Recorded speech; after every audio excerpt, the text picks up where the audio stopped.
Working in teams of two, the men practiced using radios. One man listened to what was said on the radio and repeated it. The other translated the message in his head and then wrote it down in English. One day during their training, Wilsey and some others were taken by military police to meet with a Marine general. He wanted Wilsey to listen to a mysterious tape recording that had been made.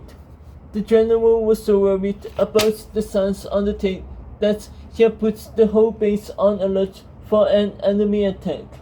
He thought the recording meant that the Japanese were coming, but it was a recording of the Navajo code talkers practicing. The code was such a big secret that even the general had not been told about it. From then on, other parts on Camp Elliott were alerted when the Navajo were practicing.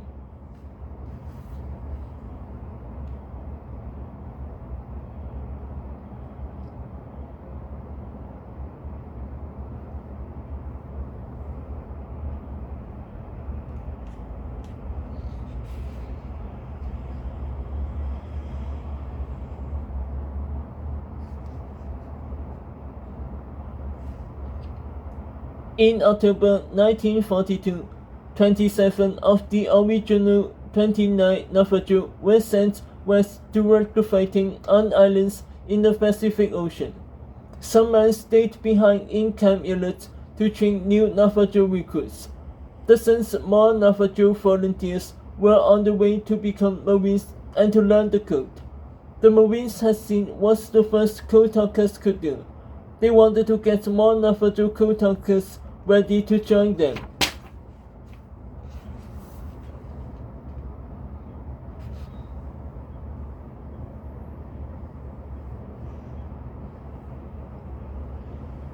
The Navajo letter code.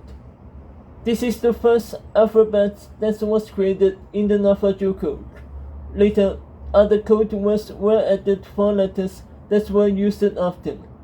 How would you spell your name using the Navajo code alphabet?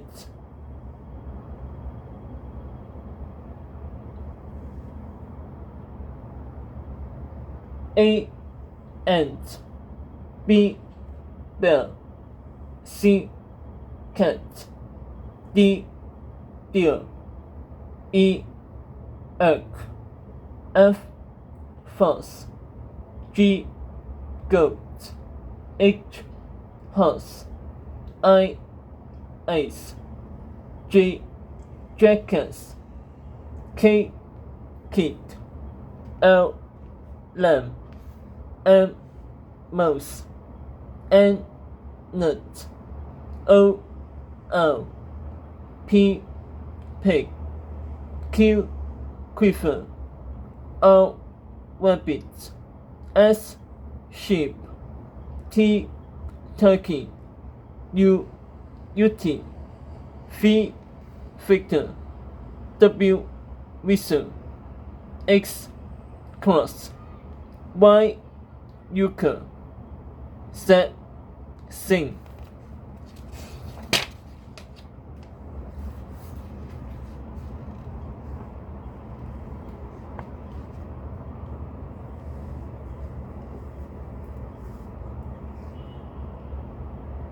Chapter 5.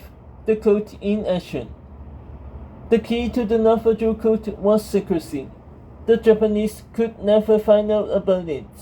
The men in the Navajo platoon were forbidden from writing home about it. They could not talk to other Marines about the code either. Their mission was kept secret even from any of the Marine officers they met.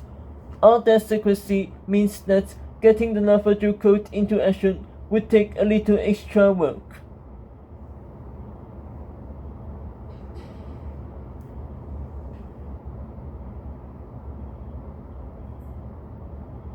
First, they faced a long sea voltage. Chester, Wilsey, and 8 other code talkers traveled about the USS Lurline. Other code talkers headed west on different ships. The Marines did not want to risk them all on a single transport. On the Lurline, most of the Navajo were seasick for days.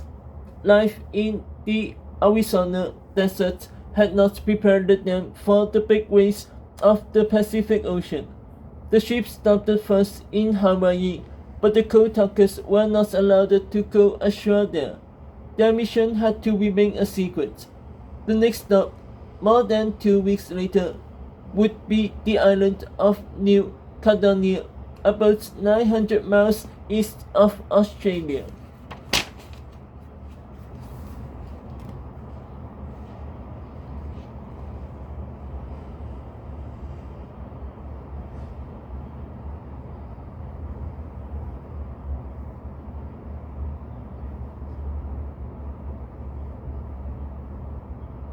There, all the Marines continued training. The coal tankers practiced their code as well as hand-to-hand combat drills. They learned how to land on a beach from small boats. They also tried to adjust to the weather. South Pacific Islands are hot and very humid.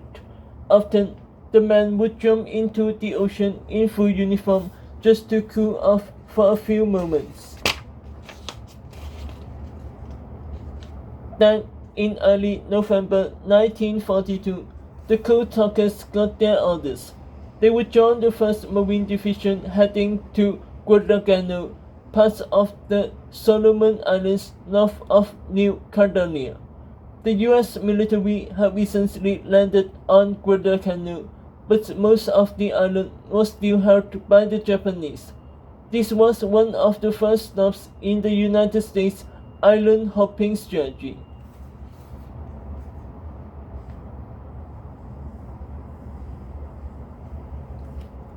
Island hopping. Before US forces could attack Japan itself, they had to take back a series of islands held by the Japanese army.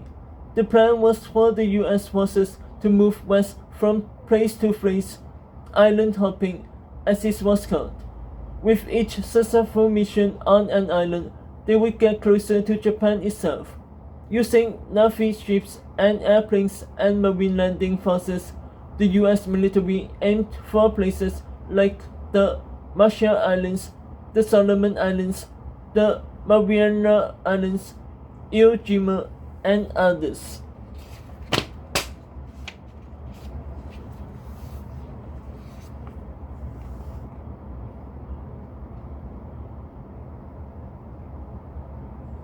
After a short journey on a smaller ship, the coal tankers waded through the surf to the beach at Guadalcanal. All around them, they could see the signs of a recent battle. Smoking holes dotted the sand. Broken and blasted equipment littered the beach. Naval Marine William McCabe remembered the men looking for the place where they were supposed to report for duty. On the way there, they had to dive for cover when a Japanese fighter plane flew over and fired machine gun bullets at them.